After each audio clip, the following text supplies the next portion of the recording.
Ariel Monroe was a name whispered in boardrooms, a signature on billion-dollar deals, a force that shaped markets without ever stepping into the spotlight. At 36, she was the CEO of Orion Holdings, a private investment firm that controlled stakes in tech giants, renewable energy pioneers, and biotech innovators. With a net worth rumored to exceed $10 billion, she was a titan, yet her face remained a mystery. No magazine covers, no red carpet photos, no social media profiles. The world knew her name, but not her shadow. Ariel preferred it that way. Power, she believed, was loudest when silent. Raised in Atlanta's underserved neighborhoods, she'd clawed her way through Ivy League scholarships and cutthroat finance, learning early that respect was earned, not given. Her skin, a rich brown, that glowed under sunlight, and her sharp mind had faced enough prejudice to teach her caution. She moved through the world like a ghost, her influence felt but rarely seen. Her office, perched on the 70th floor of a glass tower in Manhattan, was a testament to her restraint. No ostentatious art, no gold-plated fixtures, just a sleek desk, a wall of books, and a view of New York's skyline that reminded her how far she'd come. Her team, a tight-knit group of analysts and advisors, knew her as decisive, fair, and unrelenting. To the outside world, she was a myth, a name that closed deals or crushed them. On a crisp October morning in 2025, Ariel sat at her desk reviewing a pitch deck from Vantage Tech, a Chicago-based startup seeking $50 million in Series C funding. Their product, an AI-driven platform for supply chain optimization, had potential, but their financials were shaky, their leadership untested. The market buzzed with hype about Vantage Tech, but Ariel trusted data over noise. She'd seen too many unicorns collapse under scrutiny. Her assistant, Lena, a sharp woman in her 20s, knocked and entered. "Your flight to Chicago's booked," she said, handing Ariel a tablet. "You sure you want to visit Vantage Tech yourself? We can send Patel's team." Ariel's lips curved, a rare smile. "I need to see them in person. Numbers lie. People don't. Not if you know how to watch." Lena nodded, used to Ariel's hands-on approach. "No media heads up as usual?" "None," Ariel said, her voice firm. "I'm just a consultant with a meeting. Let's keep it that way." By noon, Ariel was on a private jet, dressed, not in the tailored suits of her boardroom life, but in a gray hoodie, faded jeans, and sneakers. Her hair, usually sleek, was pulled into a messy bun, her face bare of makeup. She looked like any millennial in a coffee shop, not the woman who could topple empires with a phone call. The disguise was deliberate. Vantage Tech's CEO, Nathan Caldwell, expected a faceless investor, not the head of Orion Holdings.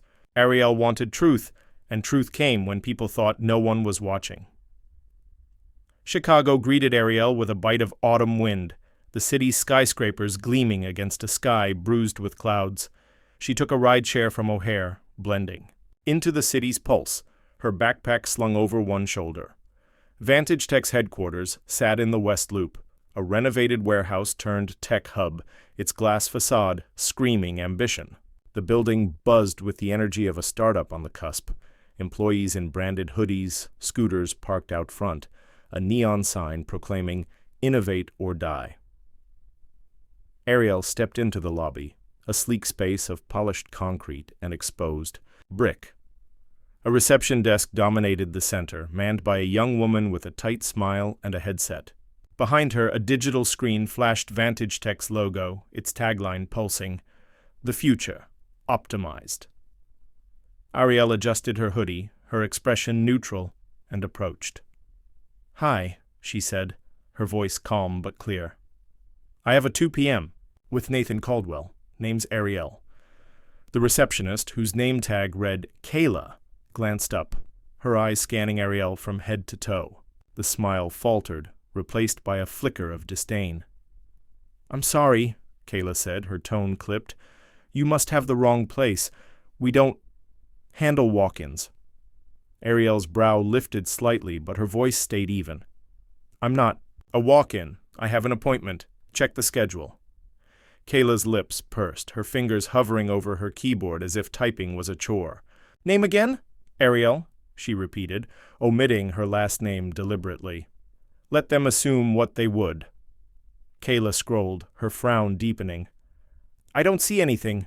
Are you sure it's with Mr. Caldwell? He's very busy.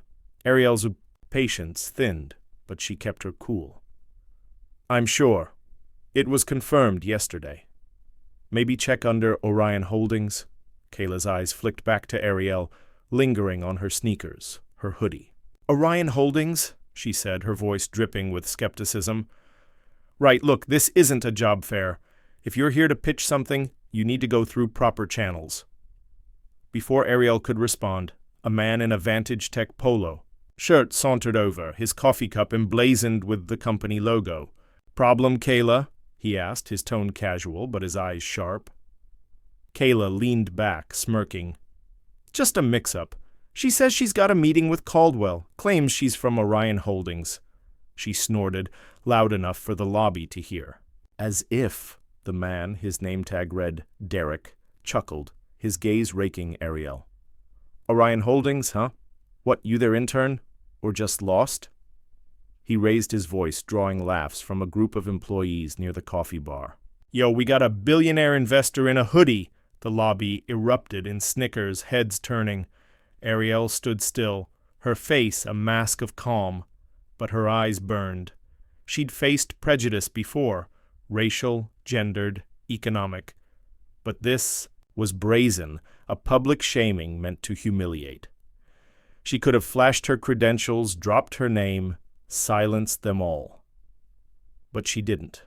Words were cheap. Action spoke louder. I'll wait outside, she said, her voice steady, her eyes locking with Kayla's. Tell Caldwell his 2 p.m. is here. Kayla rolled her eyes. Sure, whatever. Security's on speed dial, so don't get comfy. Ariel turned, her backpack bouncing lightly, and walked out. The glass doors hissed shut behind her, the lobby's laughter fading. She stood on the sidewalk, the wind tugging at her hoodie, and pulled out her phone.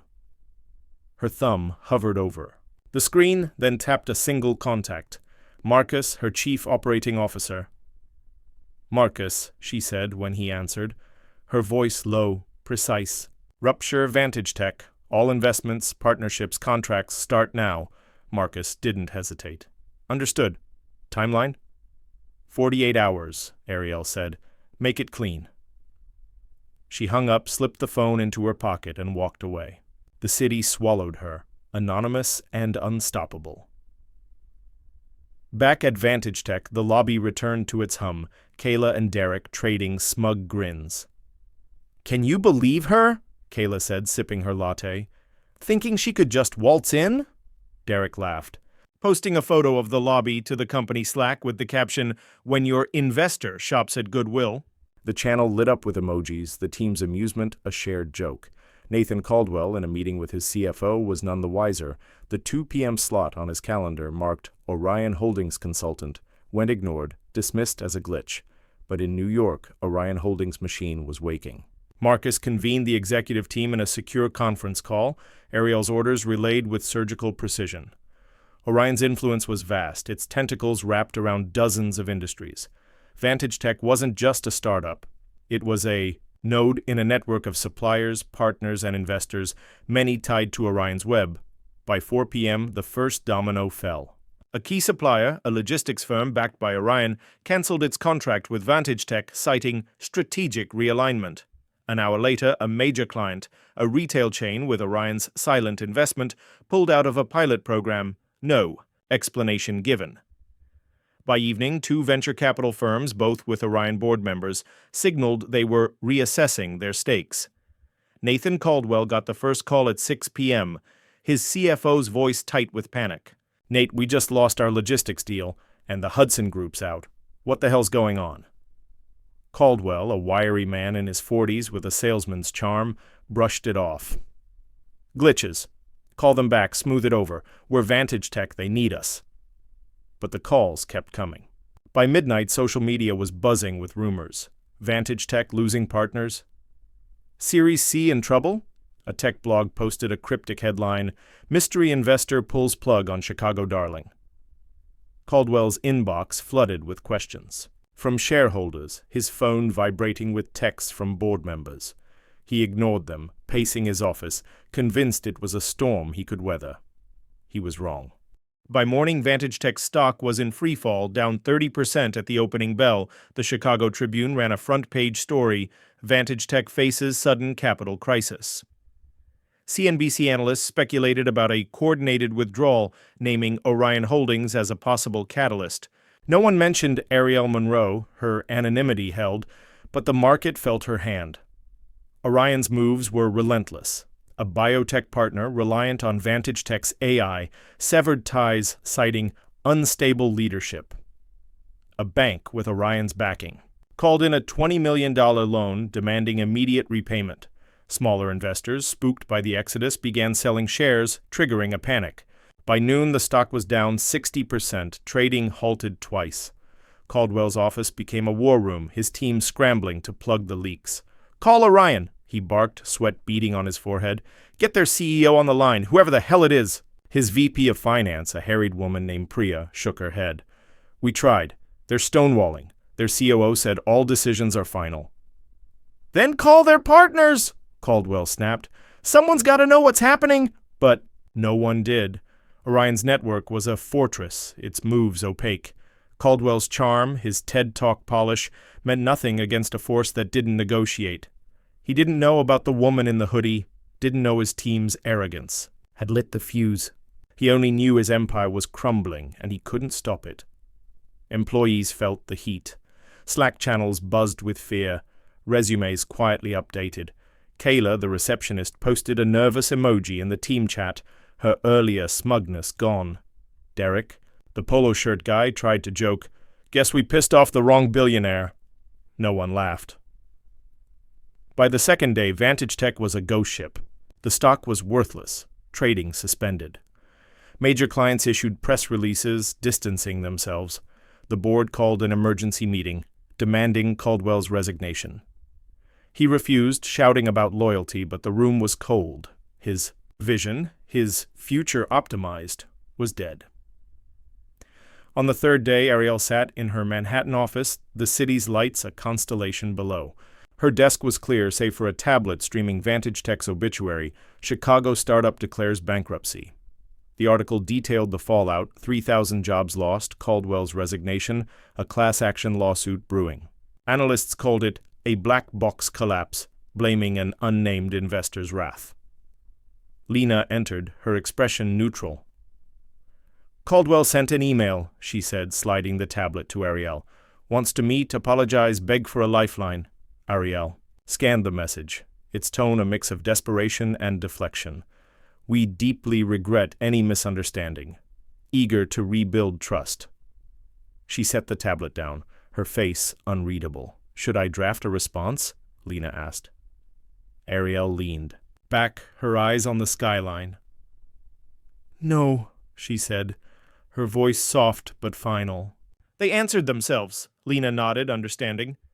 "The team's asking about next steps. Vantage Tech's assets are up for grabs. Cheap." "Let the vultures have them," Arielle said. "We're done." She stood, walking to the window. New York pulsed below, a city of ambition and arrogance, where respect was often the first casualty. Arielle didn't relish destruction, but she didn't regret it either. Vantage Tech had judged her, her clothes, her skin, her presence, and paid the price. Power didn't need a crown, it needed a will. As she watched the city, her phone buzzed, a text from Marcus. "Clean sweep. Ready for the next?" She smiled, a flicker of steel. The world turned, and Arielle Monroe moved with it, invisible, unstoppable. The collapse of Vantage Tech sent shockwaves through Chicago's tech ecosystem, a tsunami that left no corner untouched. By the end of the week, the startup's headquarters stood empty, its neon sign dark, its glass facade reflecting a city moving on. Employees scattered, some to new jobs, others to unemployment lines, their resumes tainted by the stain of failure. Nathan Caldwell, the once charismatic CEO, vanished from the public eye, his LinkedIn profile dormant, his TED Talk clips mocked on social media. The media churned out postmortems, each speculating on the mysterious force behind the fall, but none named Arielle Monroe. her shadow remained untouchable. In New York, Ariel watched the aftermath from her Manhattan tower, her office a quiet fortress above the city's chaos. The financial press was relentless, dissecting Vantage Tech's demise with a mix of awe and fear. Bloomberg called it a surgical strike by an unseen hand. The Wall Street Journal hinted at Orion Holdings' involvement but lacked proof, their sources stonewalled by Ariel's team.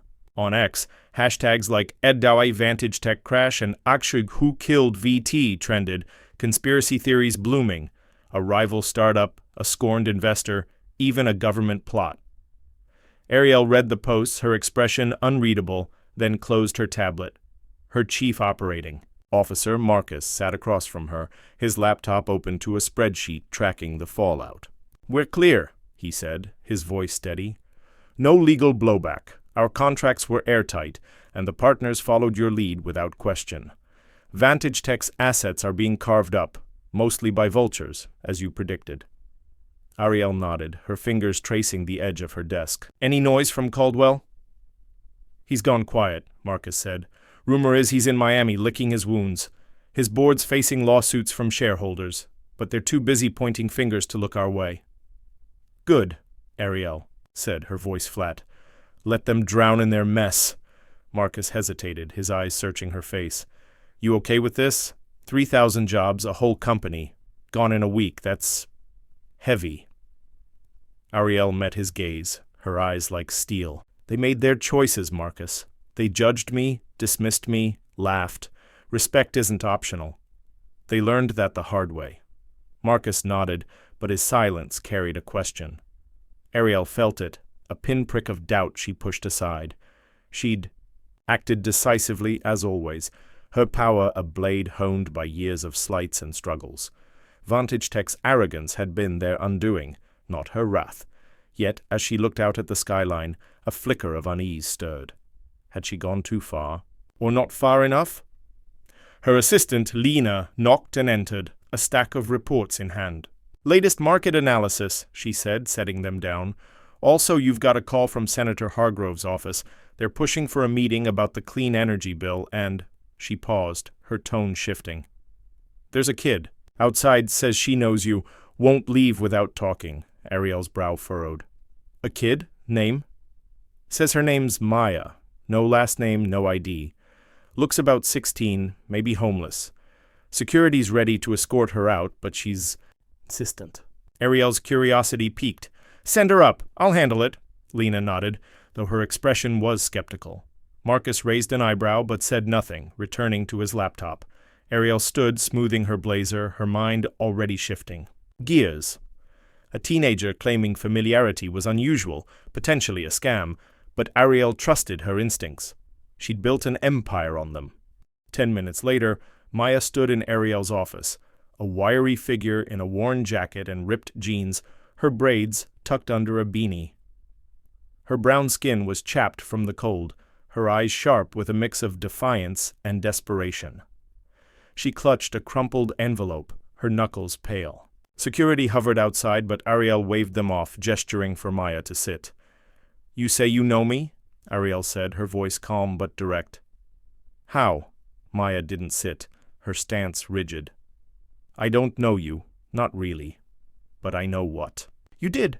Vantage Tech. That was you, right?" Ariel's face betrayed nothing, but her pulse quickened. "You're making a big claim, Maya. Why should I listen?" Maya thrust the envelope forward. "Because of this." Ariel took it, her movements deliberate. Inside was a photo, grainy but clear. Ariel in her hoodie, standing outside Vantage Tech's headquarters, her phone to her ear. The timestamp matched the day of her visit, the moment she'd made the call. A handwritten note was clipped to it. "You killed my brother's job. Fix it or this goes public." Ariel's eyes flicked to Maya, her voice low. "Who gave you this?" "My brother, Jamal," Maya said, her voice trembling but firm. "He worked at Vantage Tech, IT support. 6 months on the job. First real paycheck he ever had. Now he's got nothing and we're back on the street. I saw the news, heard the whispers about Orion. Then Jamal got this photo from some guy. Said it proves you tanked the company." Ariel set the photo down, her mind racing. The guy was likely a disgruntled Vantage Tech employee, maybe even Caldwell himself, trying to strike back. The photo was a threat, but a weak one. Her face was partially obscured, and Orion's moves were legally untouchable. Still, Maya's presence, her raw anger, was a complication Ariel hadn't anticipated. "Your brother's job," Ariel said, choosing her words carefully. "I'm sorry he lost it, but businesses fail, Maya. That's not on me." Maya's eyes flashed. "Don't play me. You walked in, they left you out, and you burned them down. I ain't stupid. Jamal's got a kid, my niece. We were finally getting by, and now—" Her voice cracked, and she looked away, fists clenched. Ariel leaned back, studying her. Maya wasn't a hustler. She was a sister, a fighter, someone who'd seen too much of the world's sharp edges. Ariel recognized that fire. It had driven her own rise. But sympathy didn't change facts. Vantage Tech's collapse was a lesson, not a mistake. "What do you want?" Ariel asked. "Money? A job for Jamal?" Maya shook her head. "I want you to care. You got power, more than anybody. You could have taught them a lesson without breaking us, but you didn't even look." The words hit harder than Ariel expected, a mirror to the doubt Marcus had stirred. She stood, walking to the window, the city sprawling below. "You think I don't know what it's like to be invisible?" she said, her voice quiet. "To be judged, dismissed, laughed at? I've lived it, Maya. That's why I don't tolerate it." "Then why'd you hurt people like us?" Maya shot back. "Jamal wasn't laughing. He was just working." Ariel turned, her expression softening but not yielding.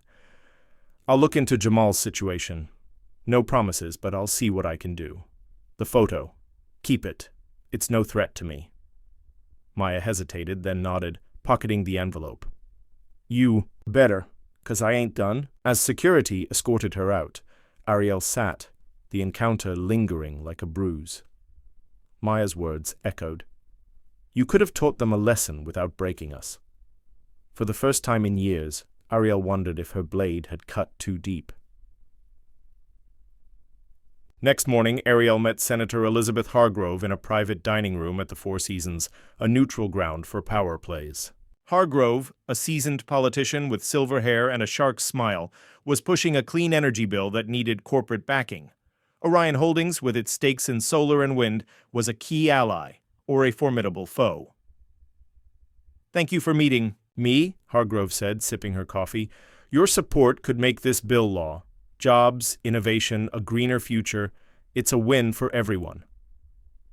Ariel, dressed in a tailored blazer and silk blouse, was all business, her anonymity less critical here. "I've read the bill," she said. "It's ambitious, but the tax incentives favor big players over startups. Small innovators get squeezed. Why should I back that?" Hargrove's smile didn't waver. "Because you're a big player, Ms. Monroe. Orion's portfolio thrives on stability. This bill ensures it." Ariel's eyes narrowed. "Stability for whom?"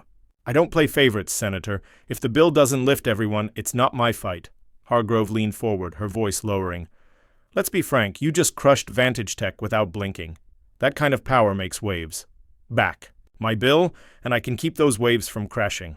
Regulatory scrutiny, antitrust whispers, you name it." Ariel's face remained impassive, but her mind sharpened. Hargrove was playing hardball, using Vantage Tech as leverage. Someone had connected the dots, maybe through leaks from Caldwell's camp. The senator wasn't bluffing. She had influence, and Washington loved a scandal. "I don't respond to threats," Ariel said, her voice like ice. "You want my support? Fix the bill. Level the playing field, and we'll talk." Hargrove's smile tightened. "You're making a risky call, Ms. Monroe. Power like yours attracts enemies." "So does ambition," Ariel replied, standing. "I'll take my chances." She left, the senator's words trailing her like smoke. Hargrove was a new challenge, one that required finesse, not force. But Maya's accusation still lingered, a counterpoint to Ariel's resolve. Power was her shield, but was it also her cage? Back at Orion's tower, Ariel tasked Marcus with investigating Jamal, Maya's brother. The report came quickly. Jamal Carter, 24, IT technician, laid off from Vantage Tech. Single father to a 3-year-old daughter, living in a Chicago shelter since the collapse. No criminal record, solid work history, caught in the crossfire of Ariel's decision. The file included a photo, Jamal holding his daughter, both smiling. Unaware of the storm coming, Ariel stared at the photo, her chest tight. She'd meant to punish arrogance, not innocence. Vantage Tech's leadership, Kayla, Derek, Caldwell, had earned their fall, but Jamal was collateral damage, a bystander in her war. Maya's words echoed again. "You didn't even look." "Lena!" Ariel called, her voice steady despite the churn inside. "Find Jamal Carter a job, one of our portfolio companies, something stable. Cover his rent for a year, anonymously, and get Maya into a youth program, coding, leadership, whatever she wants. Make it happen." Lena nodded, no questions asked. "Anything else?" Ariel hesitated, then shook her head. "That's all." Alone, she walked to the window, the city's lights a map of choices. Vantage Tech's collapse was justified, but its ripples were messy, human. Ariel had built her empire on precision, but precision could wound as much as it won. She wasn't. Soft, she'd never be, but Maya had forced her to see the cost of her power, and Jamal's face made it real. Her phone buzzed, a text from Marcus. "Hargrove's team is digging into Vantage Tech. Be ready." Ariel's jaw tightened. The senator was a threat, but so was the doubt growing inside her. She'd face both, as always, but this time she'd look closer, at her enemies, her allies, and herself. The next day, Ariel convened. Her executive team, the room crackling with focus.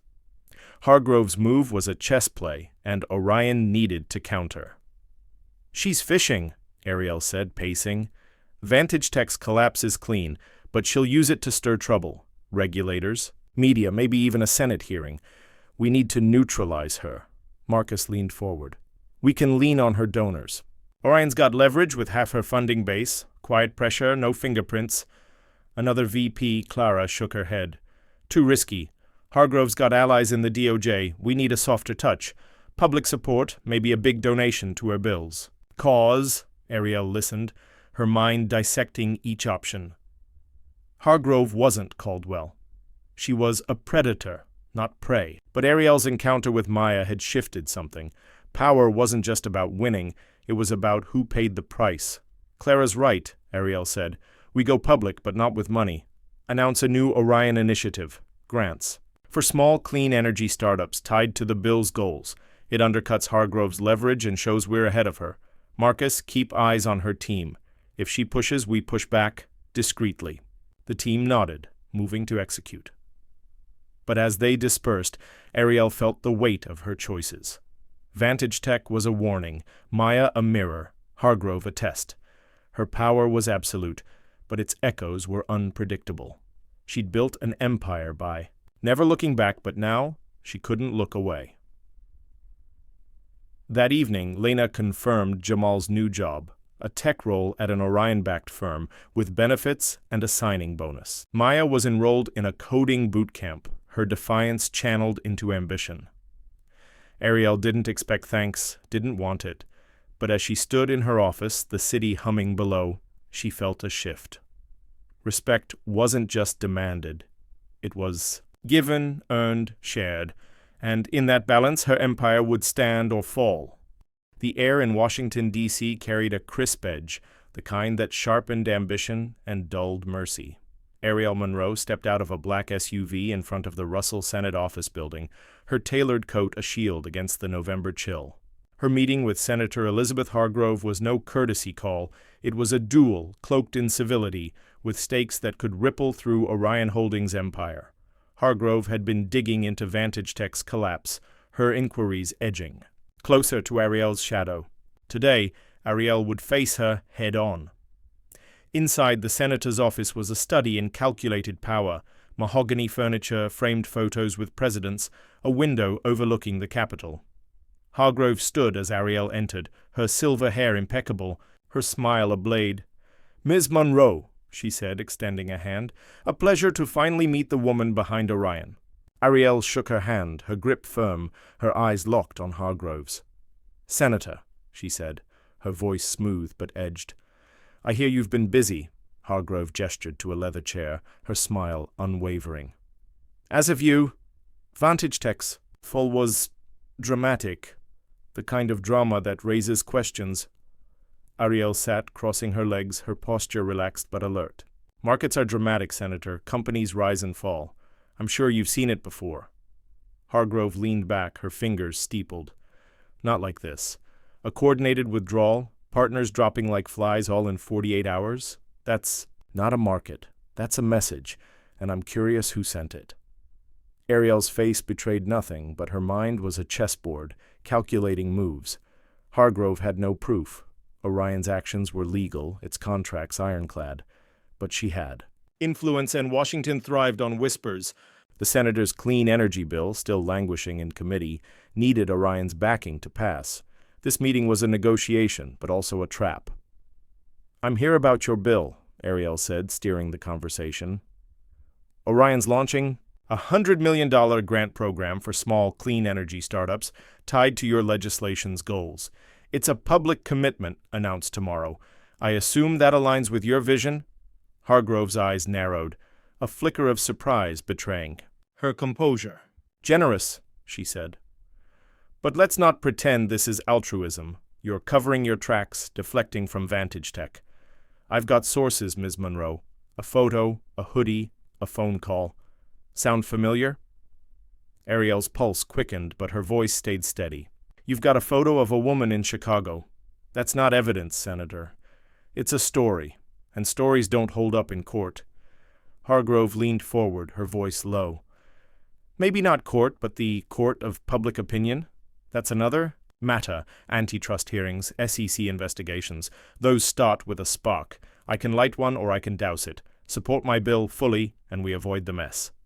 Ariel's jaw tightened, her instinct screaming to strike back. Hargrove was playing dirty, leveraging Vantage Tech to strong-arm her. But Maya's words, "You didn't even look," echoed, a reminder of collateral damage. Crushing Hargrove like Vantage Tech was within Ariel's power. But at what cost? Another wave of jobs lost? Lives upended? "I don't do threats," Ariel said, standing. "Orion's grants are my offer. Take it, or we'll see who burns first." Hargrove's smile returned, colder now. "Bold. But boldness has a price. You'll hear from me." Ariel left, the senator's words trailing her like a storm cloud. Hargrove was a formidable opponent, one who thrived on leverage. Ariel needed to neutralize her, but not with the blunt force she'd used on Vantage Tech. This time, her power would need finesse. Back in New York, Ariel threw herself into work, her office a command center. The grant program's announcement was a success, splashed across headlines. Orion Holdings bets big on green startups. It bolstered the clean energy bill's momentum, earning praise from environmental groups and cautious approval from Hargrove's allies. But Ariel knew it was a temporary shield. Hargrove's threat, antitrust investigations loomed, and the Vantage Tech fallout continued to ripple. Marcus updated her daily on Jamal Carter, the former Vantage Tech employee, whose sister Maya had confronted Ariel. Jamal was thriving in his new role at an Orion-backed cybersecurity firm, his daughter enrolled in a preschool funded by Ariel's anonymous grant. Maya, now in a coding boot camp, was excelling, her defiance channeled into algorithms. Ariel had kept her promise, but the relief was bittersweet. For every Jamal, there were thousands she hadn't saved. Vantage Tech's rank and file, caught in her crossfire. One evening, Lena handed Ariel a letter, forwarded from the Chicago shelter where Jamal had stayed. "It's from Maya," Lena said, her tone careful. "She asked for it to reach you." Ariel opened it, the handwriting neat but forceful. "Ms. Monroe, Jamal's got a job now, a real one, and my niece is happy. I know that's you. I was mad, still am some days, but I see you tried. I'm learning to code, gonna build something big like you. But don't forget us, the ones who ain't in your tower. We're real, too. Thanks, I guess." Maya Ariel set the letter down, her chest tight. Maya's words were a bridge, not a burn, a reminder that power wasn't just about winning. It was about who you lifted. She'd acted on instinct with Vantage Tech, a righteous fury against disrespect, but Maya and Jamal had shown her the human cost. Hargrove's threat, too, was a test. Could Ariel wield her power without losing her soul? She called Marcus, her voice resolute. I want a new initiative. Scholarships, training programs, for laid-off tech workers, starting with Vantage Techs. Employees fund it through Orion's Foundation, no cap, and get me a meeting with the SEC's deputy director. Hargrove's playing dirty. We need to be ready. Marcus didn't miss a beat. On it. You sure about the SEC? That's poking the bear. I'm not poking, Ariel said. I'm preparing. As she hung up, her eyes fell on Maya's letter. She tucked it into her desk, a talisman against the storm ahead. The SEC meeting was a calculated risk, held in a nondescript conference room in Lower Manhattan. Deputy Director James Patel, a veteran regulator with a reputation for fairness, listened as Ariel laid out Orion's position. We're transparent, she said, sliding a dossier across the table. Every move on Vantage Tech was legal, documented, and market-driven. If Senator Hargrove pushes for an investigation, you'll find nothing. Patel skimmed the dossier, his expression neutral. You're preemptive, Ms. Monroe. That tells me you're worried. Not worried, Ariel said. Prepared. Hargrove's using Vantage Tech to pressure me on her bill. I won't be coerced, but I won't hide either. Patel leaned back, his eyes sharp. You've got a reputation, you know. The invisible CEO, moving markets like a ghost. Vantage Tech's collapse. Didn't help. 3,000 jobs, a city's tech scene shaken. That's not invisible. Ariel's jaw tightened, but she nodded. I know the cost. That's why Orion's funding retraining for every Vantage Tech employee starting next month. We're not the villain here. Patel raised an eyebrow, impressed but cautious. Smart, but Hargrove's got pull. If she pushes, we'll have to look. Keep your house clean, Ms. Monroe. I always do, Ariel said, standing. Thank you for your time. The meeting bought her breathing room, but not immunity. Hargrove's next move came swiftly, a Senate subcommittee hearing on market manipulation in tech, with Orion Holdings named as a case study. The announcement hit the news, stocks in Orion's portfolio dipping 5%. Ariel's team scrambled, but she remained calm, her mind on Maya's letter. This wasn't just about winning, it was about proving her power could build, not just destroy. She called a press conference, her first public appearance in years. The venue was Orion's tower, the podium flanked by her team. Cameras flashed. As she stepped forward, her presence commanding, her face no longer a secret. Orion Holdings stands for innovation, she said, her voice clear. Our actions are legal, our mission clear, to lift those who dare to dream. Vantage Tech failed because of its leadership's choices, not ours. Today we're committing $500 million to retrain tech workers and fund startups, starting with those impacted by Vantage Tech's fall. We don't tear down, we build up. The room erupted in questions, but Ariel stepped back, her point made. The announcement blunted Hargrove's narrative, framing Orion as a savior, not a predator. Social media lit up with praise. Orion rising. Trending alongside clips of Ariel's speech, but Hargrove wasn't done, and Ariel knew it. The hearing was a circus, broadcast live on C-SPAN, the Senate chamber packed with reporters, aides, and lobbyists. Hargrove chaired the subcommittee, her gavel a weapon, her questions sharp. Ariel sat at the witness table, alone, her navy suit impeccable, her expression serene. She'd prepared for this, her team briefing her on every angle, her dossier of evidence ready. Ms. Monroe, Hargrove began, her voice dripping with authority, your firm's role in Vantage Tech's collapse raises serious concerns. Coordinated. Withdrawals, sudden partner exits. Some might call that manipulation. Care to explain? Ariel leaned into the microphone, her voice steady. Senator, Orion Holdings acts within the law, as our records show. Vantage Tech's leadership made strategic errors, alienating partners and investors. We withdrew, as did others, because their vision was unsustainable. Markets reward competence, not hubris. Hargrove's eyes glinted. Competence or vengeance? We have reports of an incident at Vantage Tech's office, a woman dismissed rudely who then triggered this collapse. That woman was you, wasn't it? The room buzzed, cameras zooming. Ariel didn't flinch. I visited Vantage Tech, yes, to assess their potential. I was met with disrespect, not from their leadership, but from their culture. That informed my decision, but it wasn't the only factor. Their financials were weak, their contracts shaky. Orion doesn't invest in failure. Hargrove pressed, citing the photo, the layoffs, the economic toll. Ariel countered with facts. Orion's grants, its retraining program, its clean energy. Push! The senator's questions grew sharper, but Ariel's answers were a shield, her calm unshakable. The hearing stretched hours, but Ariel held her ground, her power not in volume, but in precision. By the end, Hargrove's narrative had cracked. Senators on the panel, swayed by Ariel's evidence and public support, softened their tone. The hearing closed with no immediate action.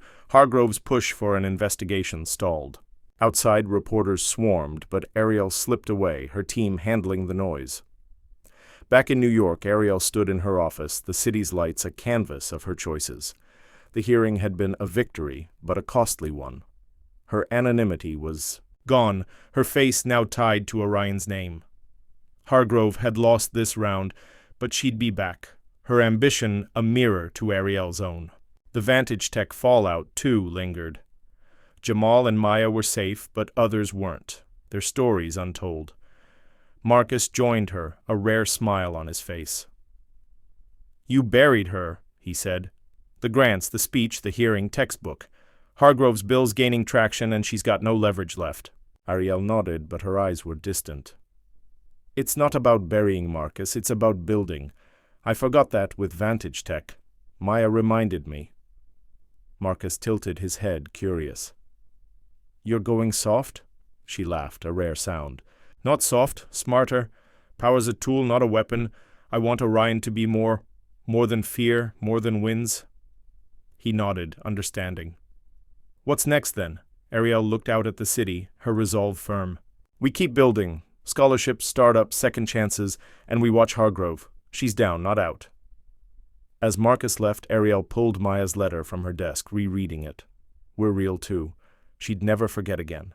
Her empire was strong, but its heart was stronger, forged in the fires of respect, restraint, and redemption.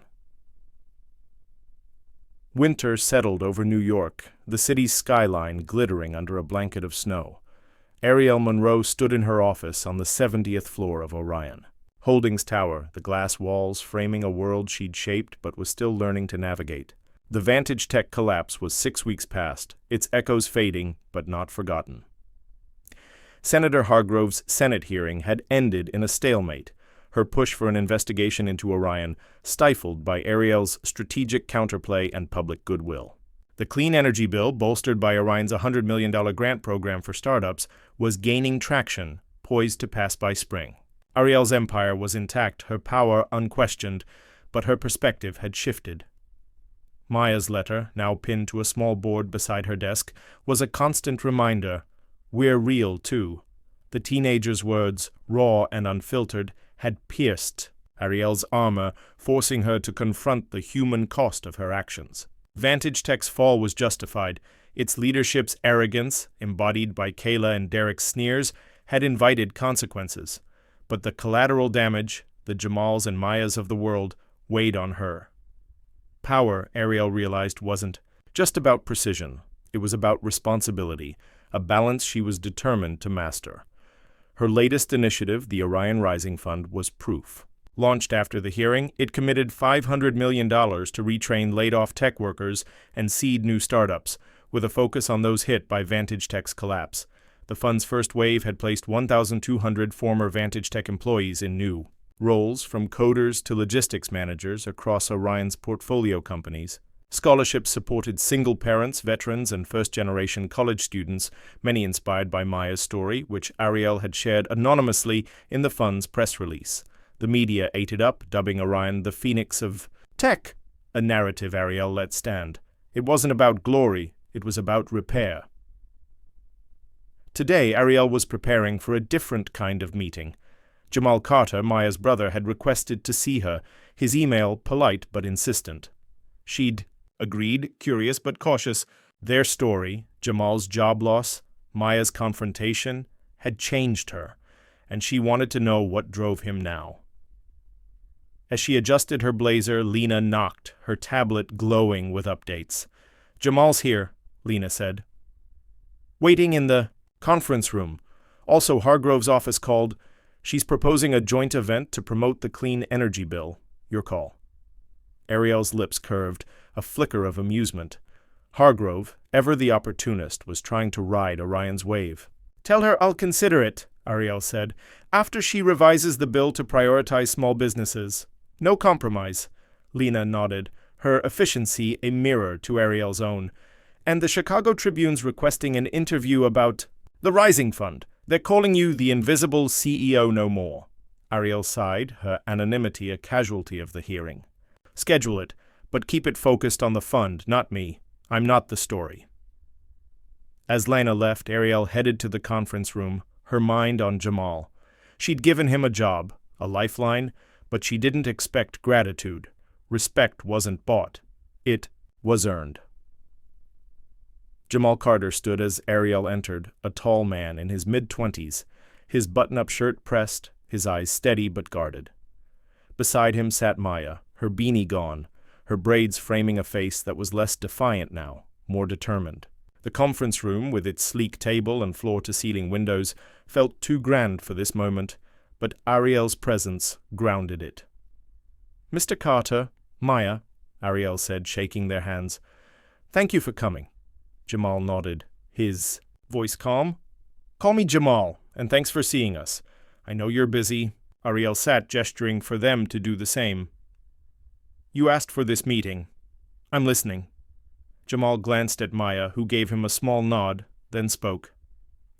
"I got the job at Cyberpeak, thanks to you. My daughter's in preschool. We've got a place now. I'm grateful, don't get me wrong, but I'm here because of Maya and because of what happened." Ariel's brow lifted, but she stayed silent, letting him continue. "When Vantage Tech went down," Jamal said, "it wasn't just me. My whole team, good people, hard workers, lost everything. They didn't laugh at you, didn't know you were there, but they paid the price. I saw what you did, how you moved the pieces. That kind of power, it's scary," Maya cut in, her voice sharp but respectful.